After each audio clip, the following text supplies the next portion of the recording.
This video explains how to access property related data from the Spokane County website, and in particular I'll be going through the parcel information and to explain what the information contained in there is and what relevance this might be to somebody wanting to look at the data.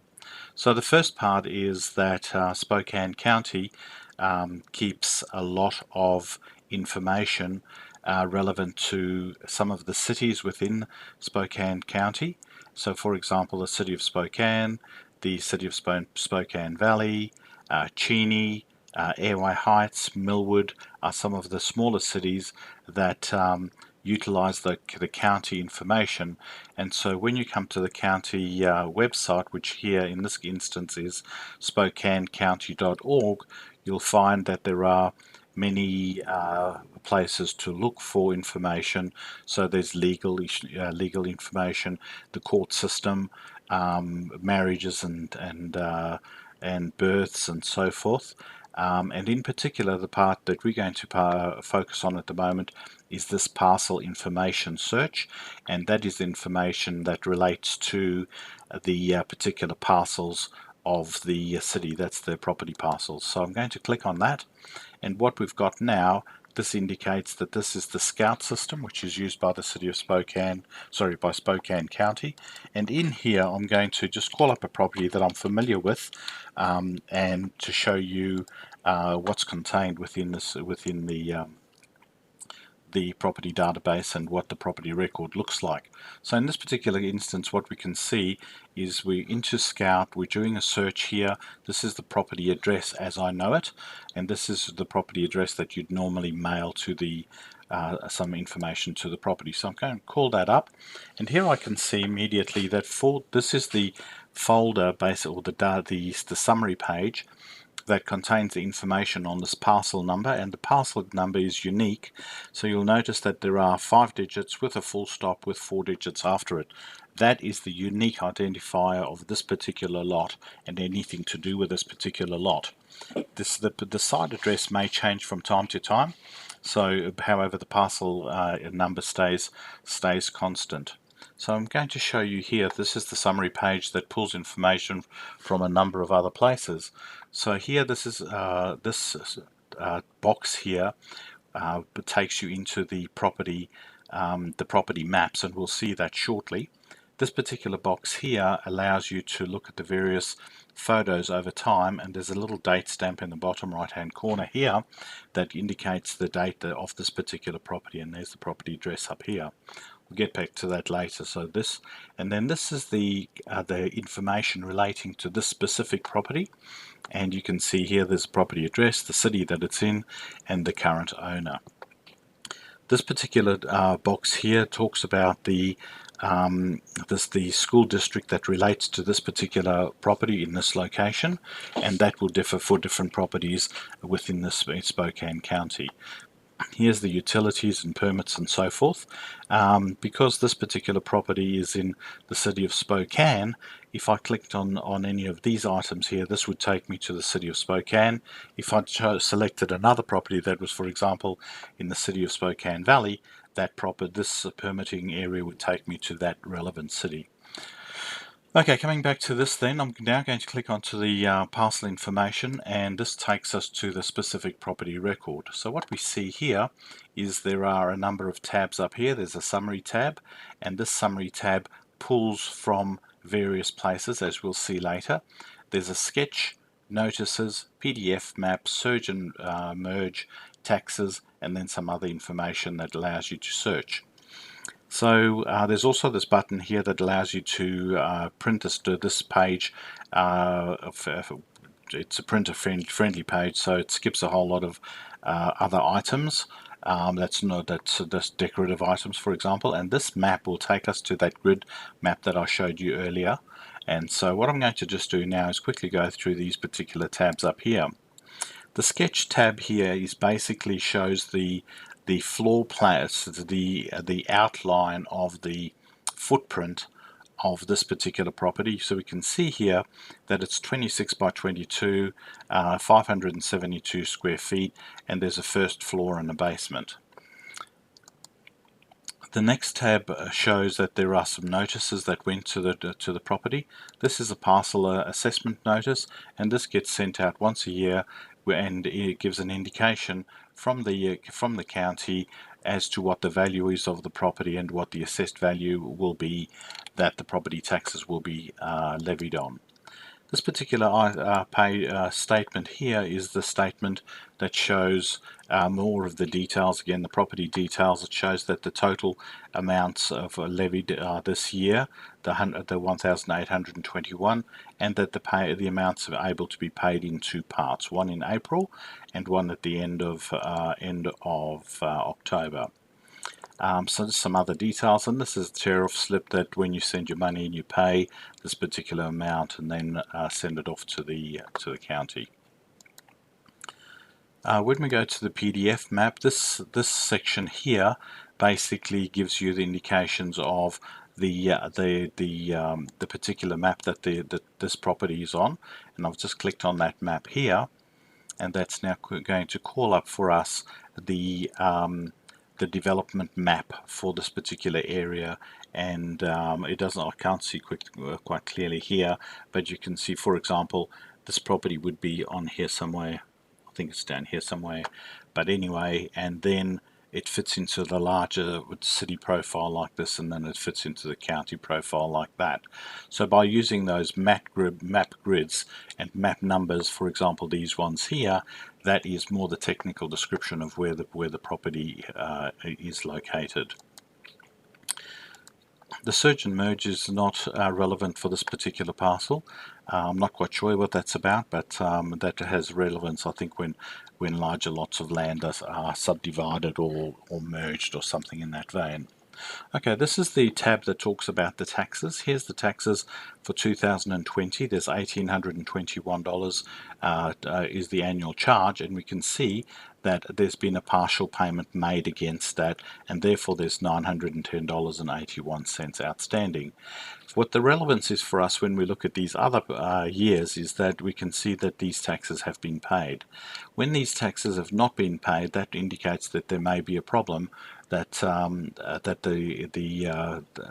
in the event of a sale, that those taxes will need to be paid by the future buyer or by the seller at least during that exchange program.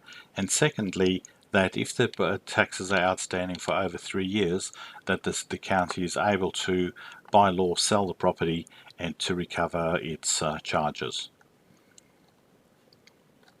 Okay, and down at the bottom here, we see the where the tax payments were made here, exactly the date that the payments were made. Okay, at the bottom here is the assessor's office. The assessor is really to do with updating the data and keeping the property record correct, and then the treasurer's office then is more concerned with the payments of property taxes, etc. Okay, so we are back to the parcel information. We'll just keep going along here.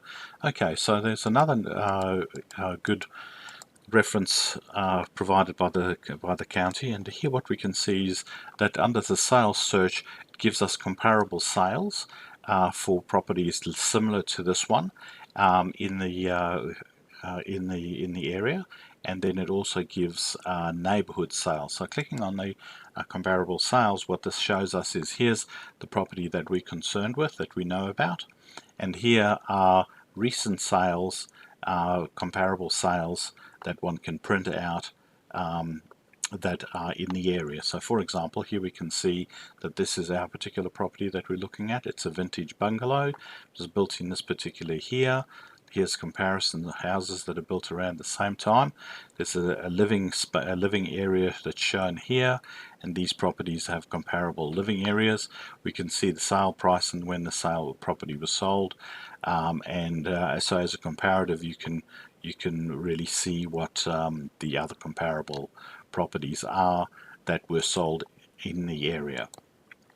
Looking at the neighborhood sales, this basically lists sales in the neighborhood, so it doesn't necessarily suggest that these properties are the same type or size. And you can see here there's quite an extensive list just in 2019 over there, and 18 and so forth, and it looks like it's sorted by date, and we can see that there's a lot of comparisons, so that that might help one to understand what the value of this particular property is. Okay, so coming back then to the parcel information, we're now going to have a look at the record, the information that the county has in relation to this particular property. So some of the information is drawn from other places, and this is the summary page. So what we can see over here is that in this particular box here, it talks about the owner and the taxpayer, and we know that the property address is 3611 East 9th Avenue, and we can see that in this instance the owner's address is the same as that address, so that indicates to us that the owner lives at the property. We can see that there's a taxpayer also, and the taxpayer's address is the same as the owner's address and is the same as the site address. If these addresses are different, that indicates to us that quite possibly that the owner doesn't live at the property, or alternatively that somebody else is paying the taxes on behalf of that property, for example a deceased estate, or somebody with older parents. The younger person might very well be paying the property taxes for the owner, and neither or one of them or either of them or neither of them don't live at that very property. So there's some questions in there. This little box here shows to us that there are 3 bubbles, and therefore there are 3 photos. In the bottom right hand corner here tells us the date of this photo. So this photo was taken in November 2017. When we click on the next photograph, this photo was taken in 2012, and again this photo was taken in 2006. So what we can see here is that this gives us some kind of indication, some historical indication of what the property looked like at a particular point in time. Property hasn't changed significantly, as we'll see a little bit later. Okay, this site address area gives some more specific information about the property. It tells us it's a residential parcel, so the land is zoned residentially. This is the address. It's in the city of Spokane, and the land size is about 6,000. Now, the minimum land size in the city of Spokane, as I'm aware, is 4,350. So I can see that this is large. This is basically a single-family home, but it's too small to be a duplex lot. And so by comparing this to what you know about the city, you might be able to determine whether this is a double lot or triplex size lot, or so forth. This also says that it's zoned for a single family unit, and this is the tax code which the taxes are being levied on. This little box here talks about the appraisal, and it says that this is the type of property that it is. There's an appraiser's number, and the appraiser's name is Megan, and her phone number is over here. And this is also the neighborhood. So there's some relevance of this for other reasons, but not specifically for anybody that wants to necessarily do limited amount of work against the property. In relation to the assessed value, this is the value that the county places on the property, and the taxes are then charged against this particular value here. So we can see for this year that the land value was 44,000. So in that area, for example, a 6,000 square foot lot is worth about 44, is what they're saying. And then depending on the age and structure and size of that house, this particular value there is determined by some kind of formula that the county holds.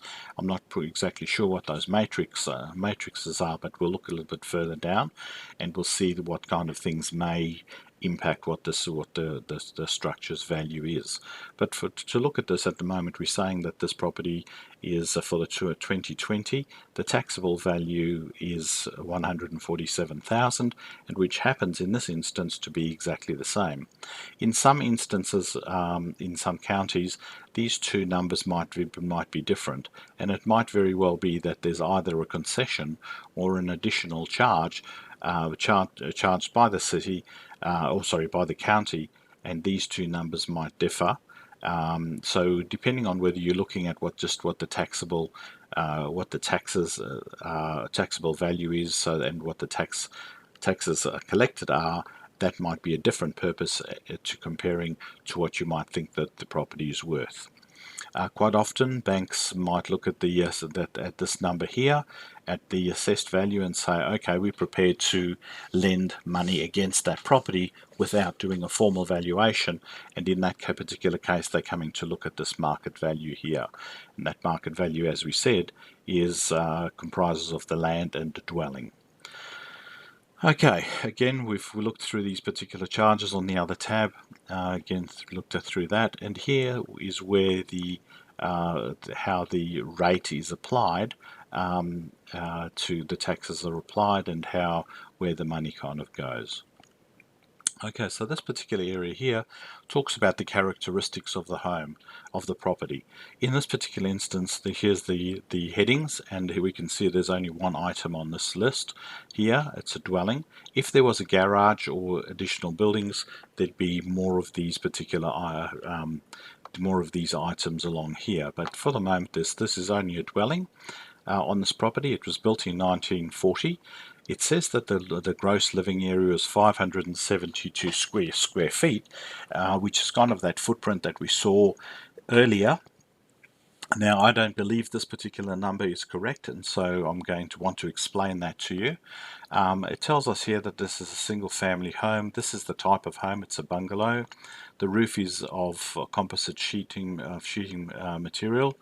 It has a gas furnace in here. Quite often you might see here that this might be baseboards or electrical baseboards, something like that. It says there's no cooling system. It says there are 3 bedrooms and 2 bathrooms in this particular house. So we've also saw from the previous map that there was a basement, and the basement, what we can see here is the basement is the same size as the first floor.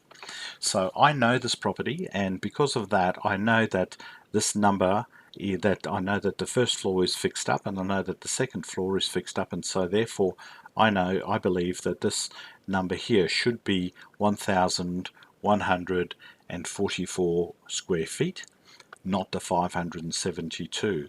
So when you look at the property records, you can see, for example, that you can't get a 3-bedroom 2-bathroom house in a 572 square feet house. It's not possible. It has to be bigger. So this number is incorrect, and depending on what you use the data for, you might then say, well, this number, I have to rely on a different number, because this property, and that is the total square feet, not that. And just to so the further down here, again, this tells us that the land is 6,000 square feet, that it's 50 foot across at the frontage, and that the depth of this land is 120 feet, and so the lot depth, so there's only one lot, not two. If the lot was bigger, it might say, for example, 1200, and then this might be a duplex lot, and so the frontage might be larger. Okay, so, and that's relevant to see whether you want to able to do something with that land, for example, to do a building line adjustment. What I want to look at now is the sales data. So what we can see is this property was sold twice from what we can see on this property record. It was sold in 2017 and then in 2018. When it was sold in 2017, it was sold for about $24,000, and when it was sold in 2018, it was sold for $155. So we can see there's a significant difference between those, almost $130,000 difference between there and there. So if we now come back, I want to just compare that again to the up at the top, where we look at the taxable value. We said the property was sold here for $25,000, but the market value was high. So there's something there that tells us this property must have been in bad condition when it was sold, and then it appears, logic would kind of indicate that if the property was sold for 155,000 in this year, it was the property records undervalued there, and it didn't catch up, and now it's catching up. But I think this market value is a little bit higher. So we're going to now jump across and do a quick Google search on this property to see for when those sales were made, to have a look at the public information on the listing, on the multiple listing records. So here we are. I've done a quick Google search using the property number, and what we can see, here's the property number. We can see this is this property that was sold in 2017, sold for 24,000, and now what we've got access to is some photos in here, and we look through these photos and we can say, oh my gosh, this house was in kind of pretty bad condition. So we can see that the house wasn't very that was valued at a lower value than the county valued the property at, and that's basically because the house was very run down. So that gives us some information here. We can see that there's some issues about the property. It's been vacant for several years, for several years, and it needs a lot of care, and that it's in very poor condition. So that's why the property was sold cheap. So here it looks to us, then we can see that this property was sold later. We know this was sold in 2018, completely updated, remodeled. It's got new carpets and so forth. So now we know why the values have increased, because it was basically run down. But we also, when we look at this value now, we can see that the market indicates that this house is worth around 180,000.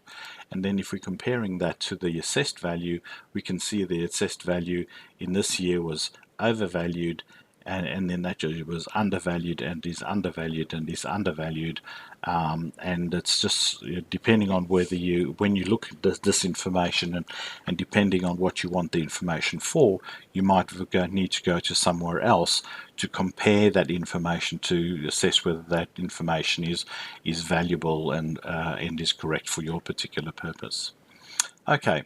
Further down the track, what we can see down here, this is the permits area, and the permits then show that there were a number of permits taken out in 2017 and 18, probably to do with the repair of that property. There's a safety issue there, there was a mechanical issue there, an electrical permit, another mechanical, another plumbing, a building to replace windows and so forth, and then also here's to do some more electrical work.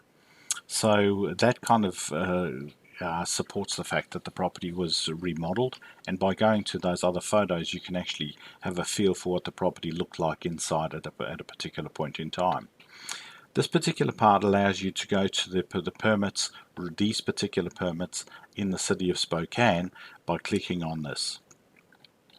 Okay, so in a nutshell, that's broadly where we are in relation to the specific information relating to the property. So now I'm going to click on this part here called Scout Map, and this is basically shows us the grid lines and so forth, the information that relates to this particular property. So we can zoom in and out. If we zoom out, we can see where this property is in relation to other places. We can see that there's a major highway called I-90 here, and that this is off I-90, and here's the subject property. We can also see some contours in here to look at some of the elevations of this property, and we can also then look at these particular pieces, lots of parcels here, over here, to say, oh, there's a house, this lot is vacant, and then these others are built up, and there's another vacant lot, and look, there's a very large lot, but on this very large lot is only one small house, and so that might give us ideas of just how that land is being used in this particular instance.